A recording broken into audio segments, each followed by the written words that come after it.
สบายดีตอนเช้าท่านผู้ชมที่เคารพสบายดีท่านผู้ชมที่เคารพตอนหาท่านผู้ชมเข้าสู่การรายงานข่าวเช้าอรุณใหม่จากของข่าวโทรภาพแห่งชาติข่าวเช้าประจำวันจันทร์วันที่22ธันวาคม2025ข่าวพักดีพบกับโฆษกพันงานสุริพงษ์ผมได้ข่าวพระเจ้าสุริวัลพลเยี่ยมสบายดีตอนเช้าวันจันทร์กับพันงานเจ้าสบายดีตอนเช้ามื้อนี้เช่นเคยท่านผู้ชมเขามีหลายข่าวที่น่าสนใจมีข่าวภายในข่าวต่างประเทศพร้อมในข่าวกีฬามานำเสนอสำหรับการรายงานข่าวเช้าเริ่มด้วยข่าวภายในประเทศโดยเริ่มที่ข่าวทานไส้สมพรพรหมวิหารประธานสภาแห่งชาติได้ต้อนรับทานเหวียนหุยเตียนหัวหน้าองค์การอัยการปฏิบัติสูงสุดแห่งสาธารณรัฐสังคมเวียดนามเข้าเยี่ยมคำนับในโอกาสที่เดินทางไปเยี่ยมยามในเหตุเวียกอยู่สาธารณรัฐประชาธิปไตยปฏิบัติลาว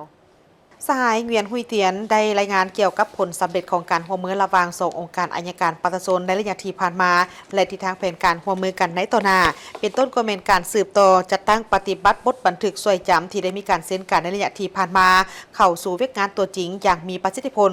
กองประชุมองค์การอัยการบรรดาแขวงที่มีสายแดนร่วมกันลาวเวียดนามครั้งที่8ในปี2026อยู่สาธารณรัฐประชาธิปไตยปฏิบัติลาวสืบต่อช่วยเหลือก่อสร้างพนักงานอัยการปฏิบัติของสาธารณรัฐประชาธิปไตยปฏิบัติลาวอยู่สาธารณรัฐสังคมเวียดนามสร้างความเข้มแข็งให้แก่พนักงานอัยการเกี่ยวกับการต้านอาชญากรรมข้ามชาติและพัฒนาระบบอัยการดิจิตอลและการหันปิดทันสมัยอย่างบ่หยุดยั้ง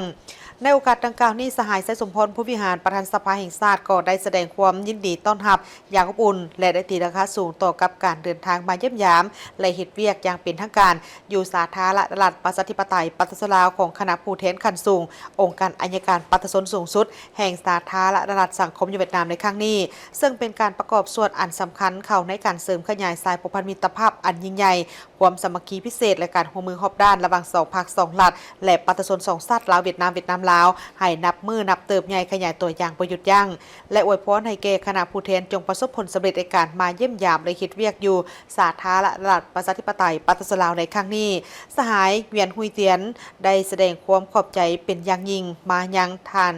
ไสสมพรพรหมวิหารที่ได้ให้การต้อนรับอย่างอบอุ่นในครั้งนี้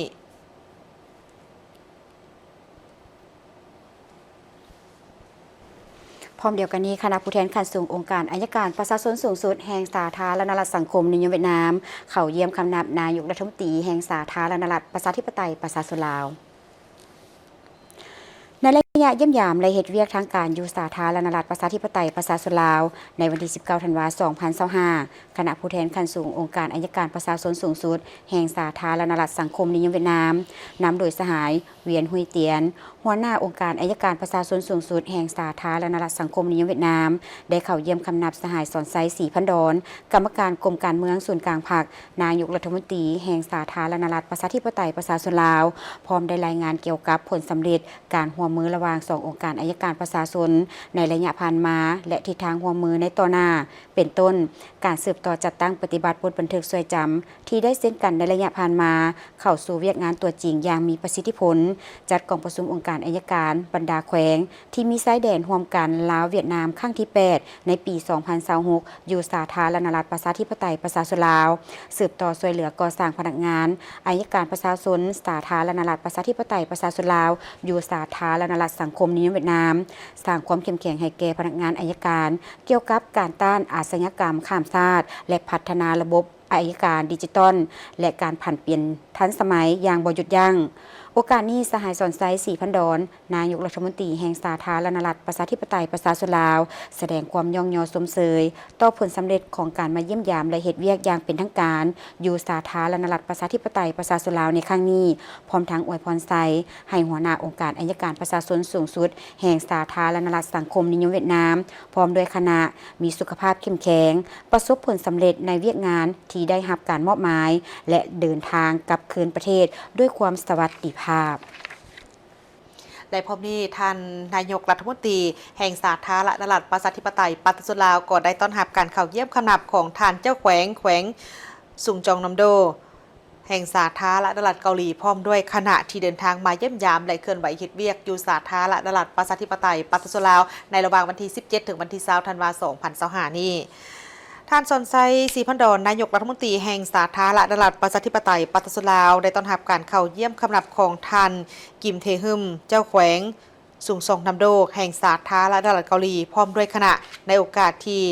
ท่านนายกรัฐมนตรีแห่งสาธารณรัฐประชาธิปไตยปัตตานีลาวโอกาสดังกล่าวนี้ก็ได้กล่าวแสดงความยินดีต้อนรับและสมเสยต่อท่านเจ้าแขวงสูงส่งทำโดที่ได้นำพาคณะมาเยี่ยมยามและเคลื่อนไหวเฮ็ดเวียกอยู่สาธารณรัฐประชาธิปไตยปัตตานีลาวครั้งนี้ซึ่งเป็นการประกอบส่วนในการเสริมขยายสายผูกพันมิตรภาพระหว่างสาธารณรัฐประชาธิปไตยปัตตานีลาวและสาธารณรัฐเกาหลีให้นับมือนับแน่นแฟ้นยิ่งขึ้นได้ตีราคาสูงต่อกับหมากผลของการร่วมมือกันระหว่างกระทรวงแรงงานและสวัสดิการสังคมแห่งสาธารณรัฐประชาธิปไตยปัตตานีลาวและแขวงสูงส่งนำโดแห่งสาธารณรัฐเกาหลีที่ได้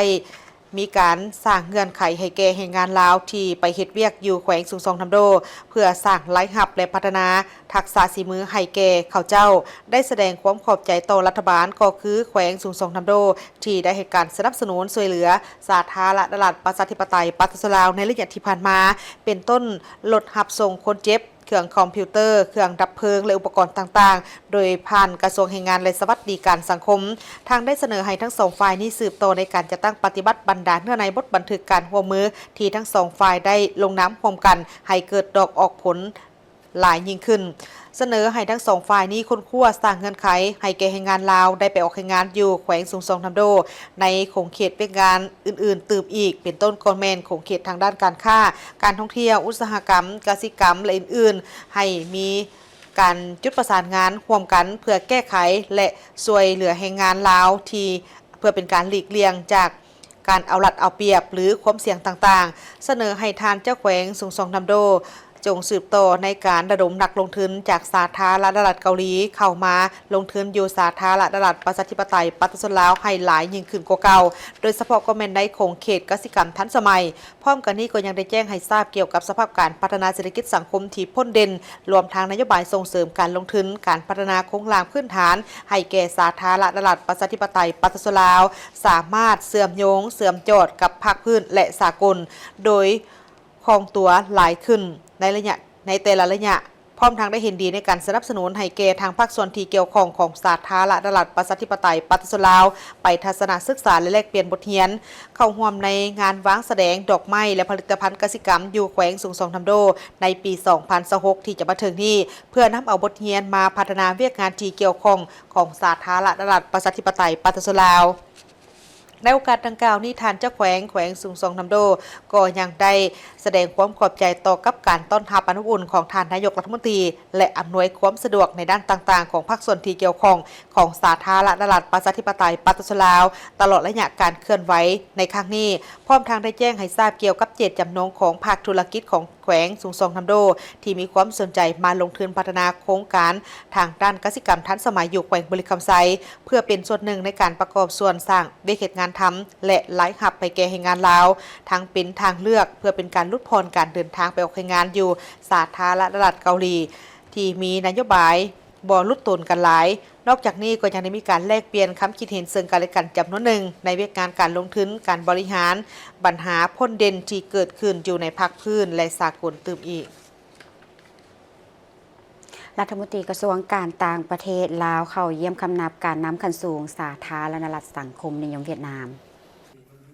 ในวันที่ 18 ธันวาคม 2025 สหายทองสวรรค์พรหมวิหารกรรมการศูนย์กลางพรรครัฐมนตรีกระทรวงการต่างประเทศแห่งสาธารณรัฐประชาธิปไตยประชาชนลาวได้นำพาคณะผู้แทนจากกระทรวงการต่างประเทศและคณะพัวพันต่างประเทศศูนย์กลางพรรคเข้าเยี่ยมคำนับการน้ำขันสูงของสาธารณรัฐสังคมนิยมเวียดนาม2สหายตามลำดับคือ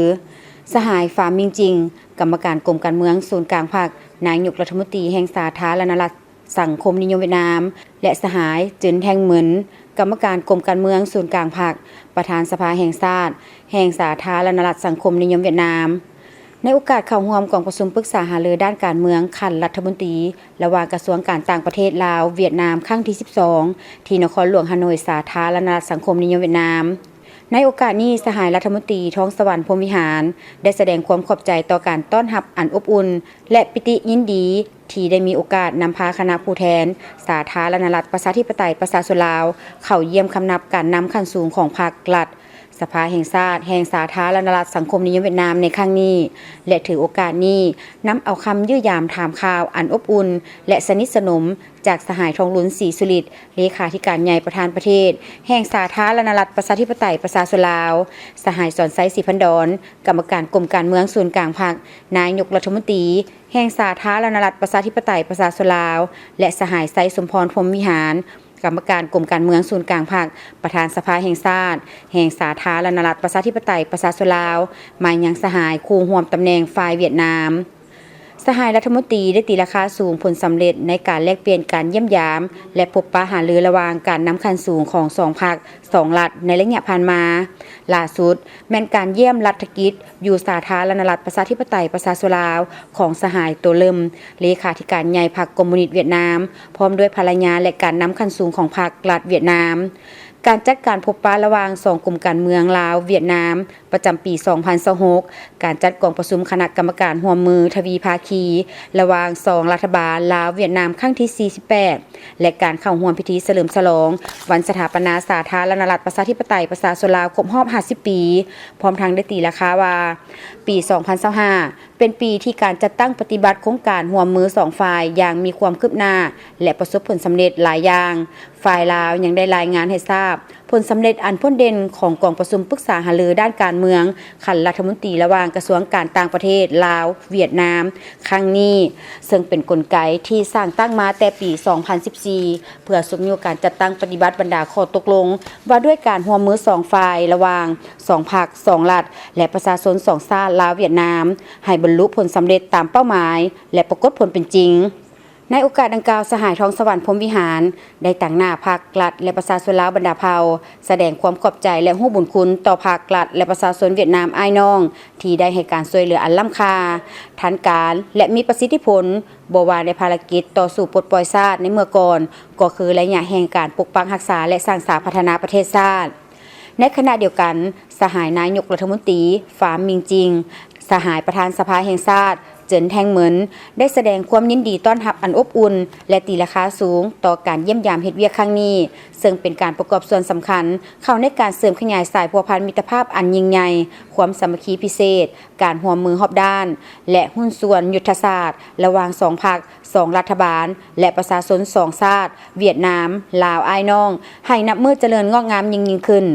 บรรดาสหายการน้ำเวียดนามยังได้ฝากคำยื้อยามถามข่าวอันอบอุ่นถึงบรรดาสหายการน้ำคันสูงภาครัฐของสาธารณรัฐประชาธิปไตยประชาชนลาวมาในโอกาสนี้พร้อมทั้งได้มีคำเห็นชี้นำให้ส่งกระทรวงการต่างประเทศเวียดนามลาวก็คือคณะพัวพันต่างประเทศศูนย์กลางภาคประชาชนปฏิวัติลาวจงสืบต่อหัดแน่นการร่วมมือกันอย่างใกล้ชิดเพื่อจัดตั้งปฏิบัติผลการตกลงของการน้ำคันสูงก็คือผลกองประชุมในครั้งนี้ให้เป็นรูปธรรมมีผลสำเร็จสูงกว่าเก่าสืบต่อสุขโยส่งเสริมการร่วมมือในแขนงการอื่นๆที่มีท่าแหงร่วมกันให้หลายยิ่งขึ้นเพื่อนำเอาผลประโยชน์ตัวจริงมาสู่ประชาชนทั้งสองประเทศเวียดนามลาว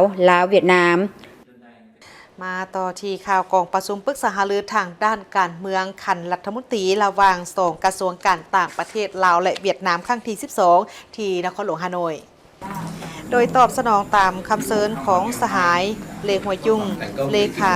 ธิการศูนย์กลางพรรครัฐมนตรีกระทรวงการต่างประเทศแห่งสาธารณรัฐสังคมเวียดนามสหายท้องสวรรค์พรหมวิหารกรรมการศูนย์กลางพรรครัฐมนตรีกระทรวงการต่างประเทศแห่งสาธารณรัฐประชาธิปไตยประชาชนลาวได้นำพาคณะผู้แทนกระทรวงการต่างประเทศเดินทางเยี่ยมยามและเฮ็ดเวียกอยู่สาธารณรัฐสังคมเวียดนามเพื่อเข้าร่วมกองประชุมปรึกษาหารือทางด้านการเมืองขันรัฐมนตรีครั้งที่ 12 ระหว่างสองกระทรวงการต่างประเทศลาวและเวียดนามในวันที่ 17 ถึงวันที่ 20 ธันวาคม 2025 ซึ่งเป็นกลไกการร่วมมือปกติของทั้งสองกระทรวงที่ได้ผลัดเปลี่ยนกันเป็นเจ้าภาพกันในทุกๆปีเพื่อปรึกษาหารือและแลกเปลี่ยนความคิดเห็นต่อกับปัญหาต่างๆในสายในการประกอบส่วนเขาในการเสริมขยายและหัดแน่นสายผูกพันมิตรภาพอันยิ่งใหญ่ความสามัคคีพิเศษการร่วมมือรอบด้านและหุ้นส่วนยุทธศาสตร์ระหว่างลาวเวียดนามก็คือระหว่างสองกระทรวงการต่างประเทศให้นับมือนับแน่นแฟ้นยิ่งขึ้น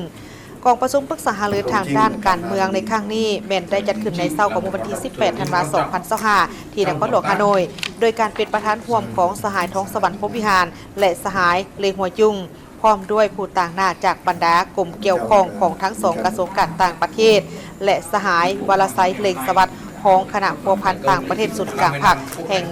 ศูนย์กลางผักปัตตชนปฏิบัติลาวเข้าร่วมในโอกาสในครั้งนี้ทั้งสองฝ่ายก็ได้มีการร่วมกันตีราคาคืนถึงการจะตั้งปฏิบัติบรรดาข้อตกลงการร่วมมือกันในระยะที่ผ่านมาแลกเปลี่ยนความคิดเห็นอย่างกงไปกงมาเกี่ยวกับสภาพการภาคพื้นและสากลและปัญหาอื่นที่ทั้งสองฝ่ายนั้นให้ความสนใจพร้อมทางได้วางทิศทางแผนการในต่อหน้าเพื่อเป็นการยกสูงกลไกการร่วมมือระหว่างสองกระทรวงในการเป็นเสนาธิการเวียกงานการต่างประเทศการติดตามและสุขโยบรรดากระทรวงและคณะการที่เกี่ยวข้องของทั้งสองประเทศในการจะตั้งพันขยายทิศซี่น้ำและข้อตกลงของการนำขั้นสูงของทั้งสองประเทศเพื่อให้ไทยการพัวพันร่วมมือนับมีประสิทธิภาพประสิทธิผลและนำเอาผลประโยชน์ตัวจริงมาสู่ปัตตชนสองชาติลาวเวียดนามสองฝ่ายยังได้แสดงความสมเสยและตีราคาสูงโตกับการยกระดับการพัวพันร่วมมือเข้าสู่ระดับใหม่เพื่อแทนเหมาะกับสภาพการในภาคพื้นและสากลในปัจจุบันก็คือความมีข้องต้องการในการเสริมยงเสริมโจทย์พื้นฐานเศรษฐกิจของทั้งสองประเทศเป็นสายพัวพันมิตรภาพอันยิ่งใหญ่ความสามัคคีพิเศษและการร่วมมือรอบด้านและหุ้นส่วนยุทธศาสตร์ระหว่างลาวเวียดนามลาวเพื่อให้ไทยการพัวพันร่วมมือของทั้งสองประเทศนับแน่นแฟ้นและแตกดอกออกผลยิ่งขึ้นนับเอาผลประโยชน์ที่แท้จริงมาสู่ปัตตชนสองประเทศสองฝ่ายยังได้ตีราคาสูงต่อกับการพัวพันร่วมมือของทั้งสองประเทศในระยะที่ผ่านมาที่สืบต่อได้รับการพัฒนาอย่างบ่หยุดยั้งในทุกโครงเขตเห็นได้จากการพัวพันร่วมมือทางด้านการเมืองป้องกันชาติป้องกันความสงบสืบต่อมีความไปเชื่อเสื่อใจซึ่งกันและกันและการร่วมมือในระดับสูงสุดและการแลกเปลี่ยนการเยี่ยมยามระหว่างการนำขั้นสูงของทั้งสองภาคสองรัฐพิเศษเป็นการพัวพันร่วมมือทางด้านการค้าการลงทุนของทั้งสองประเทศก่อขยายตัวอย่างต่อเนื่องมูลค่าการค้าสองส่วนในต้นปี 2025 บรรลุเกือบ$3 ตรีสหรัฐและการลงทุนของทางเวียดนามอยู่สปปลาวก็สืบต่ออยู่ในทันแถวก็คือแถวหน้าของบรรดาประเทศที่มีการลงทุนอยู่สาธารณรัฐประชาธิปไตยปัตตชนลาวซึ่งประกอบส่วนสำคัญเข้าในการสร้างเพียงเหตุงานทำก็คือการพัฒนาเศรษฐกิจสังคมของสาธารณรัฐประชาธิปไตยปัตตชนลาวเฉพาะการพัวพันร่วมมือระหว่างสองกระทรวงการต่างประเทศลาวและเวียดนามแม่นสืบต่อมีการสนิทแน่นตลอดระยะที่ผ่านมาบรรดากรมและสำนักงานต่างหน้าการทูตอยู่ต่างประเทศระหว่างสองประเทศก่อนได้มีการพบปะแลกเปลี่ยนข้อมูลข่าวสารนำกันอย่างเป็นปกติและจะสืบต่อเพิ่มทวีในการพัวพันข้อมือโดยเฉพาะก็แม่นเป็นเสนาธิการให้แก่ขันเทิงในการสุกยุ่ส่งเสริมการพัวพันข้อมือในขอบสองฝ่ายและหลายฝ่ายสืบต่อในการสุกยุ่และติดตามบรรดากระทรวงแขนงการของทั้งสองประเทศในการจะตั้งปฏิบัติข้อตกลงร่วมมือของทั้งสองกระทรวงในระยะ 2026 ถึง 2030 ให้ปรากฏผลเป็นรูปธรรมสำหรับทิศทางแผนการในต่อหน้าทั้งสองฝ่ายเป็นเห็นดีที่จะสืบต่อในการจะตั้งผันขยายผลสำเร็จในเวียกงานของการเยี่ยมยามรัฐกิจอยู่สาธารณรัฐประชาธิปไตยปัตตชนลาวของสหายตัวเริ่มเลขาธิการใหญ่พรรคคอมมิวนิสต์เวียดนามผลของกองประชุมพบปะประจำปี 2026 ระหว่างสองกรมการเมืองลาวเวียดนามและผลของกองประชุมขั้นที่ 48 ของคณะกรรมการร่วมมือทวิภาคีระหว่าง2รัฐบาลลาวเวียดนามและสืบต่อประสานสมทบกันอย่างใกล้ชิดเพื่อกักเกี่ยมให้แก่การแลกเปลี่ยนเยี่ยมยามซึ่งกันและกันของการน้ำคันสูงในปี 2026 ที่จะมาถึงนี้กองประชุมปรึกษาหารือทางด้านการเมืองประจำปีระหว่างสองกระทรวงการต่างประเทศลาวและเวียดนามเป็นกลไกที่มีความสำคัญในการเสริมขยายการร่วมมือระหว่างสองแขนงการต่างประเทศลาวเวียดนามในฐานะเป็นเสนาธิการทางด้านการต่างประเทศให้แก่พรรคและรัฐพิเศษในการเข้าร่วมกองประชุมครั้งนี้สหพันธ์แม่หญิงกระทรวงการต่างประเทศนำโดยภรรยารัฐมนตรีกระทรวงการต่างประเทศก็ได้มีการพบปะแลกเปลี่ยนความคิดเห็นร่วมกันกับบรรดาภรรยารัฐมนตรีกระทรวงการต่างประเทศเวียดนามและสหพันธ์แม่หญิงกระทรวงการต่างประเทศของเวียดนามเพื่อสุกยู่การร่วมมือระหว่าง2สหพันธ์แม่หญิงลาวและเวียดนามให้นับมีการขยายตัวยิ่งขึ้นโทรภาพแห่งชาติลาวเฉลิมฉลองวันสั่งตั้งครบรอบ42 ปีวันที่1ธันวาคม1983หาวันที่1ธันวาคม2025เนื่องในโอกาสวันสร้างตั้งโทรภาพแห่งชาติลาวครบรอบ42 ปี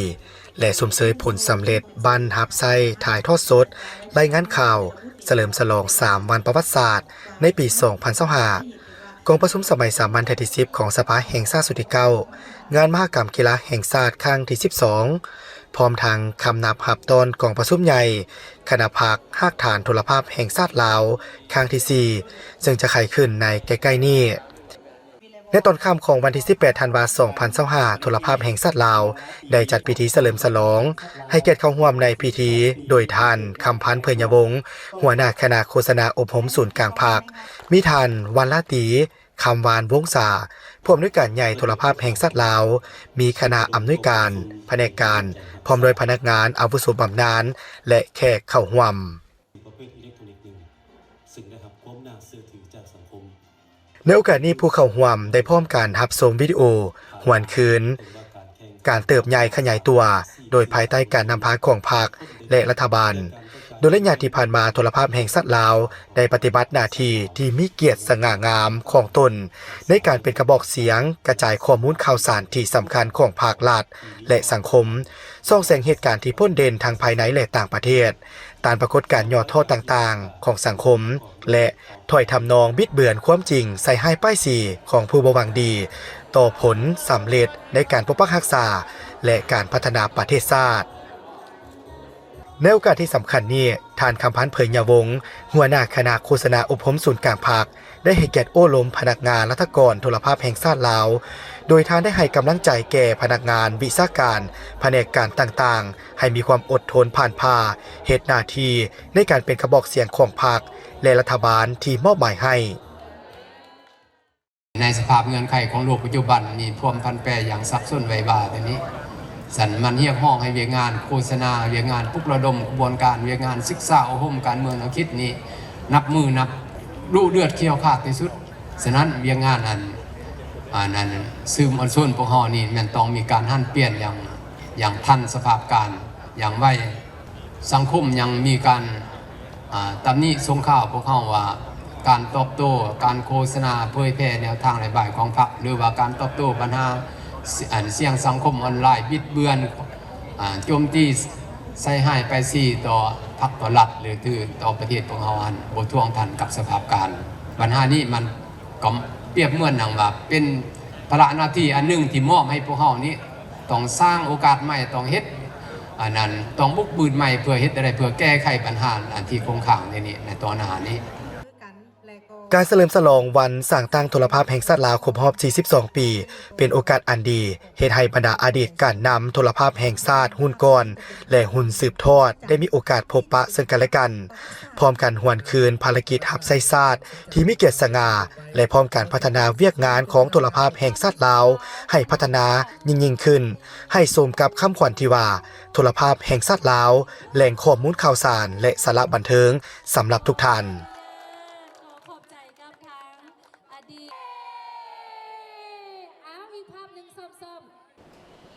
โดยตอบสนองตามการเสื้อเซินของทางหัวหน้าองค์การอัยการปฏิชนสูงสุดแห่งสาธารณรัฐประชาธิปไตยปฏิชนลาวคณะผู้แทนขั้นสูงองค์การอัยการปฏิชนสูงสุดแห่งสาธารณรัฐสังคมเวียดนามหัวหน้าองค์การอัยการปฏิชนสูงสุดแห่งสาธารณรัฐสังคมเวียดนาม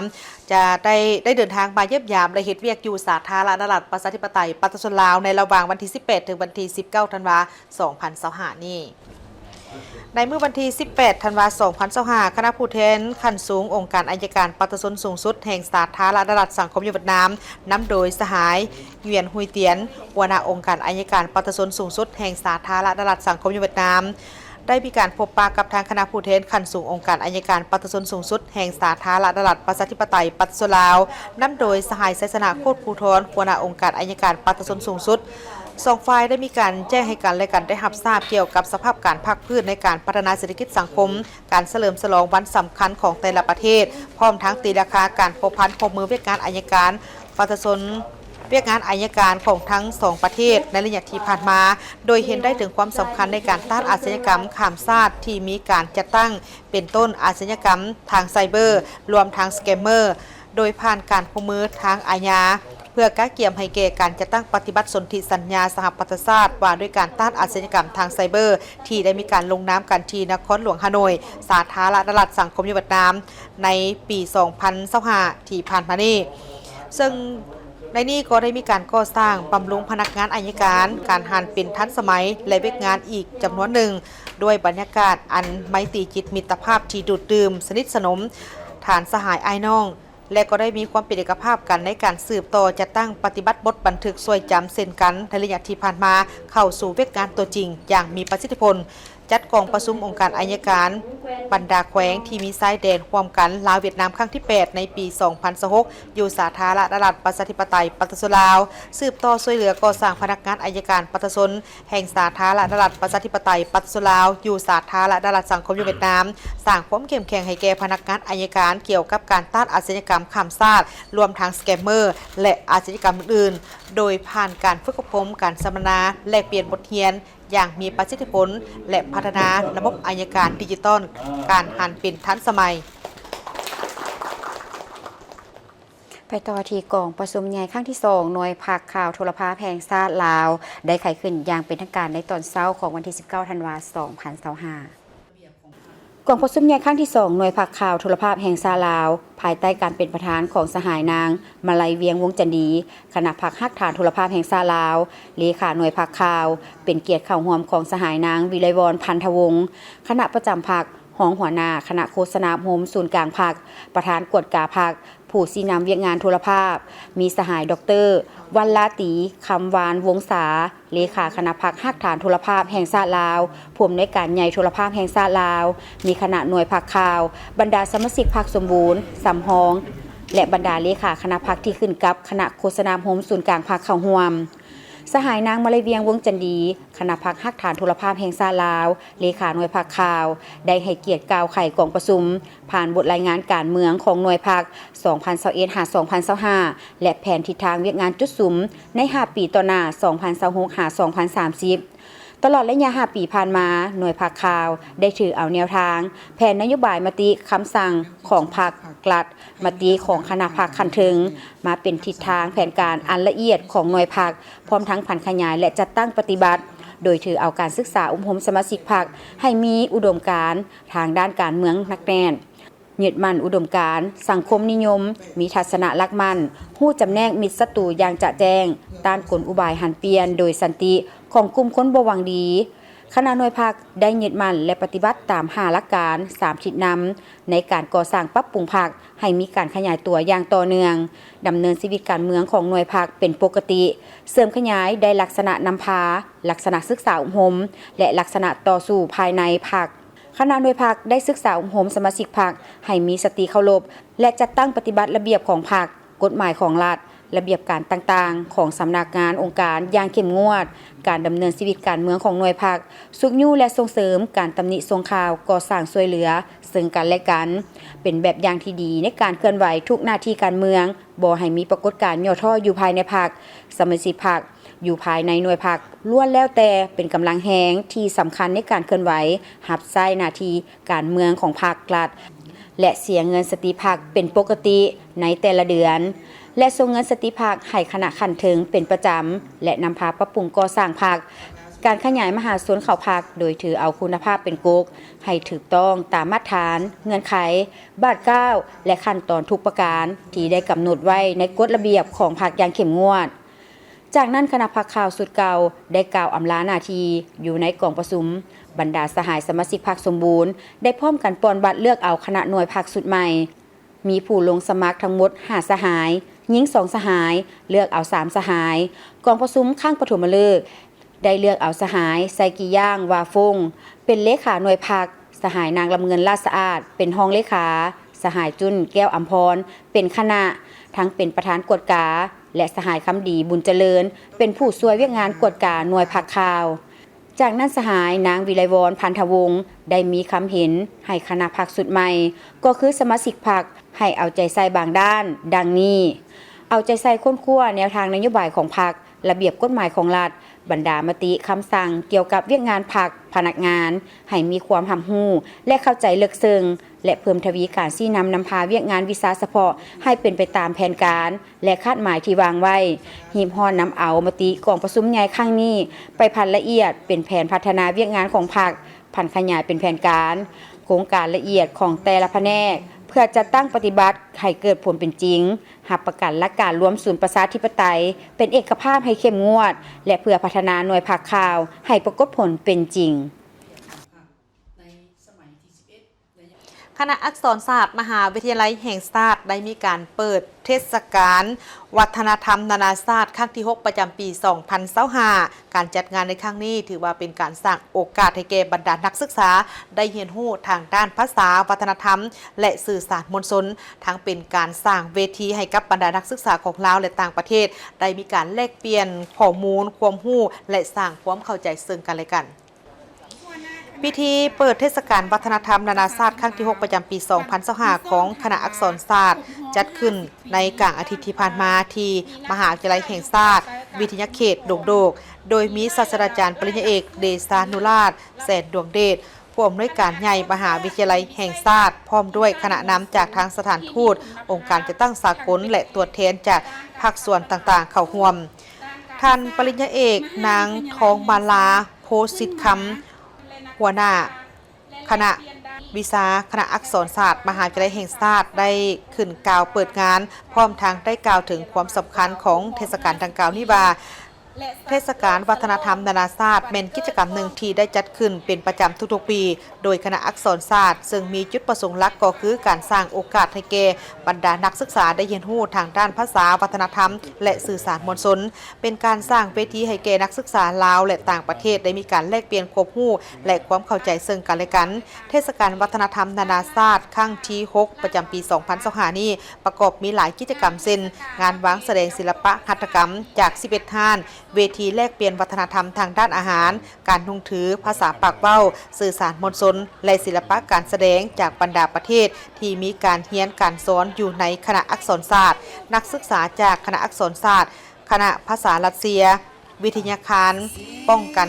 ประเทศไกรสอนพรหมวิหารโรงเรียนประจำสถานทูตรัสเซียและศูนย์วัฒนธรรมและศูนย์วิทยาศาสตร์วัฒนธรรมรัสเซียคณะอักษรศาสตร์แม่นประกอบมี10ภาควิชามี1หน่วยวิชา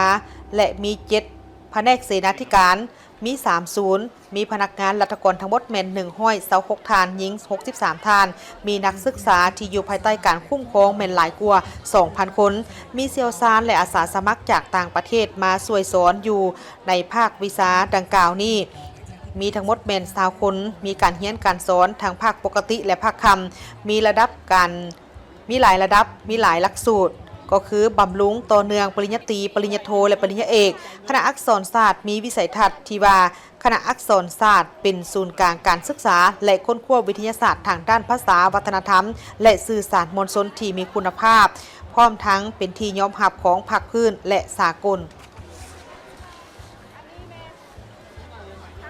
ทางผู้ชมที่เคารพเนื่องในโอกาสของวันเกิดประธานไกรสอนพรหมวิหารครบรอบ105 ปี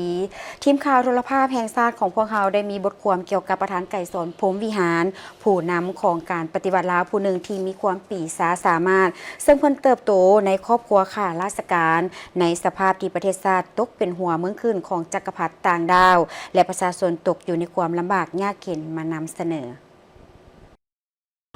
ประธานไกรสอนพรหมวิหารแม่นผู้นำของการปฏิวัติลาวผู้หนึ่งที่มีความปีศาจสามารถมีความฉลาดลักแหลมมีไหวพริบแหลมคมมีน้ำใจปฏิวัติเด็ดเดียวเหนียวแน่นเพิ่นเติบโตในครอบครัวข้าราชการในสภาพที่ประเทศชาติตกเป็นหัวเมืองขึ้นของจักรพรรดิต่างดาวและประชาชนตกอยู่ในความลำบากยากเข็ญประธานไกรสอนพรหมวิหารได้มีความตื่นตัวและได้ร่วมกับเพื่อนสหายที่มีน้ำใจรักชาติเพื่อซอกเส้นทางกอบกู้เอาเอกราชแห่งชาติเพิ่นได้นำพาปลุกระดมเต้าโฮมสามัคคีประชาชนทุกเผ่าทุกสั้นคนอย่างกว้างขวางลุกขึ้นต่อสู้ด้วยการสมทบกับการต่อสู้ด้านต่างๆอย่างแน่นแฟ้นประธานไกรสอนพรหมวิหารได้รับความไว้วางใจและได้รับการมอบหมายให้รับผิดชอบหน้าที่อันสำคัญยิ่งด้วยอายุเพียงแต่35 ปีเพิ่นได้ทุ่มเททั้งกำลังกายความรู้สติปัญญาอย่างสุดขีดและมีความสามารถประดิษฐ์สร้างสูงในการปฏิบัติหน้าที่และความรับผิดชอบของตนแนวคิดชี้นำของประธานไกรสอนพรหมวิหารแสดงออกในแต่ละขงเขตเวียกงานอย่างลึกซึ้งและรอบด้านสอดคล้องกับแต่ละระยะของการปฏิวัติดังนี้แนวคิดชี้นำเกี่ยวกับเวียกงานก่อสร้างกำลังประกอบอาวุธยามใดเพิ่นก่อสุมสติปัญญาเข้าในการค้นคว้าวางแนวทางด้านการทหารด้วยการดำเนินสงครามประชาชนการสร้างกำลังประกอบอาวุธสร้างแนวหลังและพื้นฐานเวียกงานป้องกันชาติป้องกันความสงบในทั่วปวงชนรอบด้าน ซี่น้ำการทหารเพื่อต้านและต่อสู้กับลัทธิลาเมืองขึ้นแบบเก่าและแบบใหม่แนวคิดด้านการทหารดังกล่าวได้ส่องแสงให้เห็นถึงกฎเกณฑ์ขยายตัวของการต่อสู้ปลดปล่อยชาติในเงื่อนไขตัวจริงของประเทศชาติเฮาแม่นการประสานสมทบอย่างกลมเกลียวระหว่างวิทยาศาสตร์ที่เป็นมูลเสื้อการต่อสู้ของชาติกับสิ่งยอดยิงด้านการทหารแม่นป้องกันชาติป้องกันความสงบทั่วปวงชนรอบด้านแนวคิดซี่น้ำของประธานไก่สอนพรหมวิหารเกี่ยวกับเวียกงานก่อสร้างภาคให้นักแน่นเข้มแข็งเพิ่นได้ถือเวียกงานก่อสร้างภาคเป็นปัญหาตัดสินทุกไซสนะของการปฏิบัติเพิ่นได้ให้ทัศนะว่าพรรคเฮาในฐานะเป็นพรรคกำอำนาจแม่นมีความรับผิดชอบโดยกงต่อการคงตัวและขยายตัวของระบบใหม่ในประเทศเฮาเวียกงานก่อสร้างพรรคเป็นเวียกงานที่มีความหมายสำคัญแม่นความจำเป็นภาวะวิสัยทั้งเป็นยุทธศาสตร์สิ่งดังกล่าวได้ซี่บอกว่าพวกเฮาจำเป็นต้องเพิ่มทวีการก่อสร้างพรรคให้นักแน่นเข้มแข็งทางด้านการเมืองแนวคิดและการจัดตั้งเสริฐสู่บทบาทของพรรคให้สมเป็นแกนนำในระบบการเมืองประธานไก่สอนพรหมวิหารเป็นผู้ที่มีแนวคิดริเริ่มเปลี่ยนแปลงใหม่แนวคิดเกี่ยวกับเปลี่ยนแปลงใหม่บ่ได้เกิดขึ้นโดยบังเอิญแต่หากเกิดขึ้นบนพื้นฐานการค้นคว้าอย่างลึกซึ้งเกี่ยวกับนโยบายเปลี่ยนแปลงใหม่ในแต่ละขงเขตในนั้นแม้นเปลี่ยนแปลงใหม่ด้านจินตนาการในขงเขตเศรษฐกิจเพิ่นได้มีความกล้าหาญประดิษฐ์สร้างในการหมุนไส้ทฤษฎีของนักมาร์กซิสต์เข้ากับเงื่อนไขและสภาพจุดพิเศษของประเทศเฮาเพื่อเฮ็ดให้แนวทางเป็นแปลงใหม่ดำเนินไปอย่างถูกต้องตามทิศทางและจุดหมายที่วางไว้ทั้งรับประกันเสถียรภาพและความมั่นคงของระบอบประชาธิปไตยประชาชนประธานไก่สอนพรหมวิหารได้กำหนด6หลักการพื้นฐานของการเปลี่ยนแปลงใหม่อยู่ประเทศเฮาประธานไก่สอนพรหมวิหารบ่เพียงแต่เป็นผู้ชี้นำการเปิดกว้างการพัวพันกับต่างประเทศเป็นผู้ที่เคลื่อนไหวด้านการต่างประเทศอย่างเอาการเอางานซึ่งเวลาใดก็เป็นแบบอย่างด้านการกำแน่นหลักการและยุทธศาสตร์ที่วางออกพร้อมกันนั้นก็มีความคล่องแคล่วนิ่มนวลในด้านยุทโธบายเพื่อบรรลุจุดประสงค์เป้าหมายที่วางไว้คุณงามความดีของประธานไก่สอนพรหมวิหารแม่นใหญ่หลวงที่สุดในการนำพาภารกิจต่อสู่ปลดปล่อยชาติปกปักรักษาและสร้างสรรค์พัฒนาประเทศชาติประธานไก่สอนพรหมวิหารได้กลายเป็นตัวแทนรวมยอดแห่งความหักชาติและเป็นสัญลักษณ์แห่งชาติลาววีรชนคนลาวพิละอาจหารประธานไก่สอนพรหมวิหารเป็นนักการเมืองที่ฉลาดซองใสเป็นนายทหารที่ปีศาจสามารถเป็นนักทฤษฎีแนวคิดที่ยิ่งใหญ่ของชาติลาวพวกเขาเป็นนักโฆษณาปาฐกถาที่ชำนาญเพิ่นเป็นผู้กำแน่นหลักมูลพื้นฐานของสัจจะวิภาคมาร์กเลนินกำสภาพความเป็นจริงของประเทศชาติและประชาชนลาวบรรดาเผ่าเป็นผู้เผยแพร่ทฤษฎีปฏิวัติย้ำใดก็ยึดมั่นแนวคิดที่ถือเอาประชาชนเป็นก๊กเสริมขยายบทบาทเป็นเจ้าของประชาชนอย่างสุดขีดอิงใส่ประชาชนและเสื่อมั่นอย่างนักแน่นในกำลังแหงของประชาชนประธานไก่สอนพรหมวิหารได้เอาใจใส่ในการค้นคว้าแนวทางแผนนโยบายของพรรคนโยบายของรัฐโดยได้สุ่มใส่ซี่นำพาอย่างใกล้ชิดในแต่ละขงเขตเวียกงานอย่างรอบด้านและลึกซึ้งเป็นต้นขงเขตเศรษฐกิจการเมืองการศึกษาวัฒนธรรมสังคมเวียกงานก่อสร้างหักฐานการเมืองพัฒนาชนบทและแก้ไขความทุกข์ยากเวียกงานป้องกันชาติป้องกันความสงบเวียกงานต่างประเทศเวียกงานแนวโฮมและเวียกงานองค์การจัดตั้งมหาชนและอื่นๆประธานไก่สอนพรหมวิหารได้ออกแหงค้นคว้าหำเหียนทางด้านทฤษฎี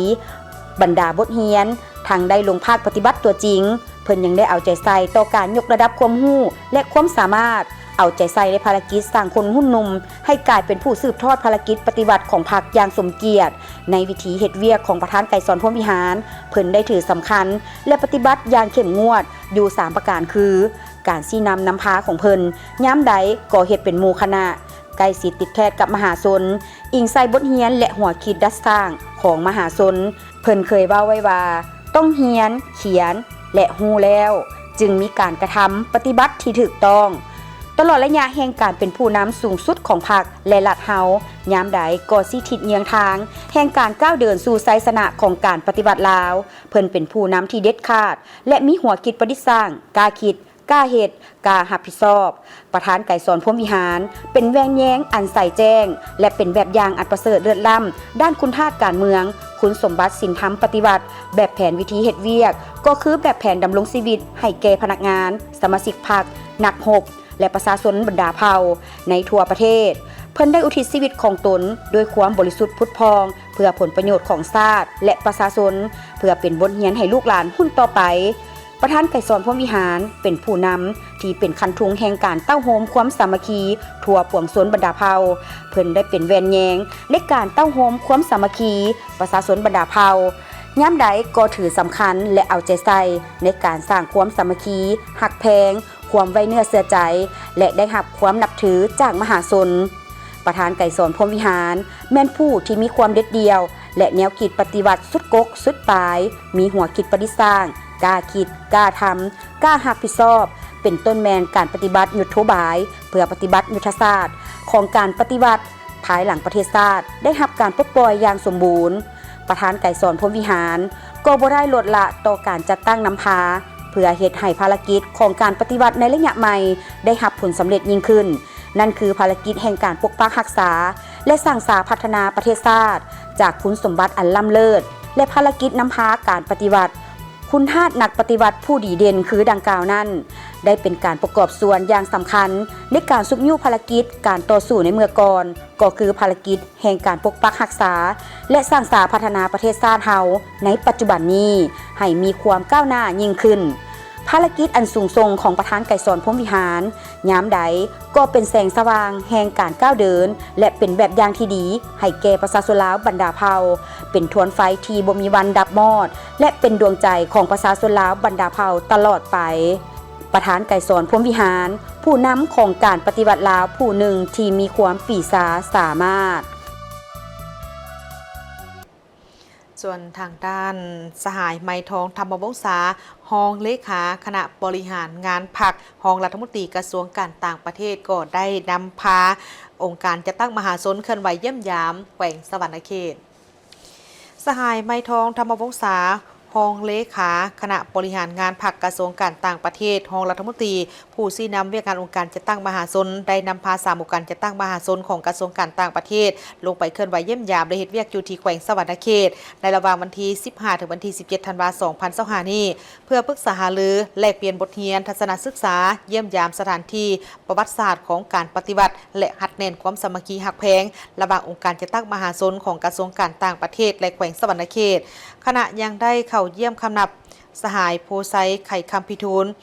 รองเลขาพรรคแขวงรองประธานคณะกรรมการปกครองแขวงสวรรณเขตผู้ชี้นำเวียกงานองค์การจัดตั้งมหาชนพร้อมด้วยคณะอยู่ที่ห้องว่าการปกครองของทางแขวงสวรรณเขต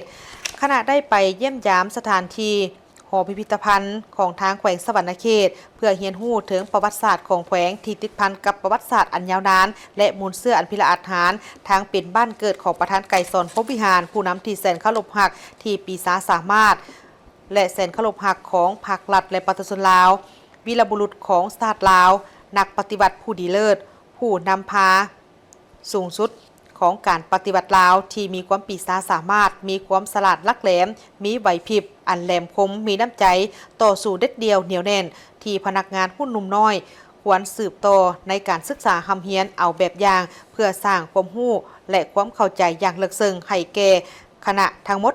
ให้กำแน่นถึงประวัติศาสตร์ของการต่อสู้กู้ชาติผลงานคุณงามความดีแบบแผนวิธีดำรงชีวิตมูลเสื้ออันดีงามของนักรบปฏิวัติและการนำหุ้นทมิตของสาธารณรัฐประชาธิปไตยปฏิรูปลาวนอกจากนั้นคณะยังได้ไปทัศนศึกษาพื้นฐานเศรษฐกิจโดยเฉพาะกอแมนเขตเศรษฐกิจพิเศษสวรรค์เซโน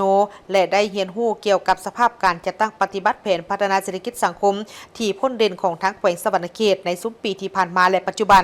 ในโอกาสของการลงเยี่ยมยามครั้งนี้ก็ได้มีการจัดกองประชุมพบปะแลกเปลี่ยนบทเรียนระหว่างคณะบริหารงานคณะสหพันธ์กรรมบาลของทางแขวงของทางกระทรวงการต่างประเทศก็คือทางแขวงสวรรณเขตซึ่งนำพาโดยสหายกัญญาคำมงคลคณะพรรคกระทรวงการต่างประเทศประธานคณะบริหารงานสหพันธ์กรรมบาลของทางกระทรวงการต่างประเทศและคณะบริหารงานสหพันธ์กรรมบาลแขวงสวรรณเขตซึ่งนำพาโดยสหายนางบัวสอนวิไลวงศ์รองประธานคณะบริหารงานสหพันธ์กรรมบาลของทางแขวงสวรรณเขตพร้อมด้วยคณะเพื่อแลกเปลี่ยนบทเรียนในการจัดตั้งปฏิบัติเวียกงานกรรมบาลก็คือการจัดตั้งปฏิบัติเวียกงานบรรดาเวียกงานที่พ้นเด่นของตนในระยะที่ผ่านมาสหพันธ์กรรมบาลแขวง สหพันธ์กรรมการของทางกระทรวงการต่างประเทศได้มีการนำเอาอุปกรณ์การศึกษาเครื่องกีฬาและเครื่องหับไส้ในการเรียนการสอนจำนวนหนึ่งไปมอบให้แก่โรงเรียนของคุ้มบ้านพัฒนา และก็ได้มีพิธีมอบหับซึ่งได้จัดขึ้นอยู่ที่โรงเรียนปฐมสมบูรณ์ทาสโนของเมืองไก่สอนพรหมวิหาร ไปติดตามสถานการณ์ทางท้องถิ่นห้องว่าการแขวงพงศลีจัดพิธีหวมชีวิต 5 ปี 2025-2025 โดยเป็นประธานของทานอุคำตุลพันธ์กรรมการประจำพรรคแขวงหัวหน้าห้องว่าการแขวงพงศลีมีบรรดาของหัวหน้าห้องว่าการแขวงหัวหน้าของหัวหน้าแขนงตลอดหอดพนักงานราชการภายในห้องว่าการแขวงเข้าร่วมท่านอุคำตุลพันธ์กรรมการประจำพรรคแขวงหัวหน้าห้องว่าการแขวงได้สรุปโดยสังเขปตลอดระยะที่ทานได้ซีนำพาและจัดตั้งปฏิบัติเวียกงานใน5 ปีผ่านมาเป็นต้นแม้ได้เอาใจใส่ศึกษาโคมเวียกงานการเมืองนำพาแนวคิดให้ท่านแถวสมาชิกพรรคพนักงานราชการอย่างเป็นปกติโดยสุ่มใส่ในด้านแบบแผนวิธีเฮ็ดเวียกอย่างต่างหน้าได้นำพาซีนำในการปรับปรุงระบบการเฮ็ดเวียกโดยการหันเป็นแผนดำเนินงานกำหนดแบบแผนในการเคลื่อนไหวจราจรเอกสารและติดตามบรรดาเอกสารสำคัญต่างๆทั้งเป็นเสนาธิการให้แก่คณะบริหารงานพรรคแขวงเอาใจใส่นำพาปฏิบัติหลักการรวมศูนย์ประชาธิปไตยอย่างเข้มงวดพร้อมกันจัดตั้งปฏิบัติเวียกงานในทุกด้านสำเร็จเป็นก้าวๆพร้อมนั้นทานได้เน้นหนักหลายปัญหาเพื่อเป็นทิศชี้นำในการจัดตั้งปฏิบัติเวียกงานในต่อหน้าโดยถือเอาเวียกงานการเมืองนำพาแนวคิดให้ท่านแถวสมาชิกพรรคพนักงานราชการเป็นปกติต่อเนื่องเฮ็ดให้สมาชิกพรรคมีความปลอดภัยเข้มแข็งหนักแน่นมีความรับผิดชอบสูงต่อหน้าที่การเมืองที่ได้รับการมอบหมายในแต่ละระยะเพิ่มทวีเอาใจใส่ต่อระเบียบแบบแผนวิธีเวียกโดยปฏิบัติตามหลักการรวมศูนย์ประชาธิปไตยสืบต่อสร้างวิสัยทัศน์จินตนาการใหม่ในการพัฒนาเวียกงานที่ได้รับมอบหมายให้มีความเข้มแข็งมีบาทกาวใหม่เพิ่มทวีความสามัคคีและเป็นเอกภาพกัน